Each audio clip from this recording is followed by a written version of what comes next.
பாரத போர் முடிந்தது. பீமனின் கதாயுதத்தால் அடிபட்ட துரியோதனன் குற்றீராக கிடந்தான். அகிலமெல்லாம் ஆண்ட அரசன் அனாதையாக போர்க்களத்தில் கிடப்பதைக் கண்ட அஸ்வத்தாமன் மனம் வருந்தினான்.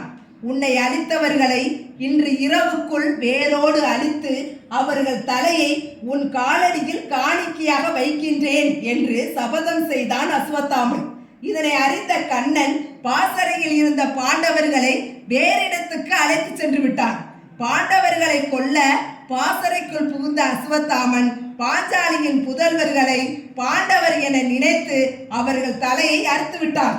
போரில் வெற்றி பெற்றும் தங்களுக்கு பின் நாட்டை ஆளுவதற்கு இருந்த வாரிசுகளும் இறந்து விட்டனரே என்று தர்மன் கவலையுற்றான். அபிமன்யுவின் மனைவி உத்தரை கருவுற்றிருந்தாள். அவள் நல்ல முறையில் குலத்தை பெற்றால் வாரிசு இல்லை என்ற கவலை தீரும் என நம்பினார் தர்மன். உத்தரையின் கருவையும் அழிப்பதற்கு அம்பை ஏவினான் அஸ்வத்தாமன். கண்ணன் கருணையால் உத்தரையின் கரு காக்கப்பட்டது. ஆயினும் அந்த அம்பு கருவில் உள்ள சிசுவை கருக செய்து விட்டது. உரிய காலத்தில் உத்தரை குலத்தை பெற்றான். ஆனால் குழந்தை இறந்தே பிறந்தது.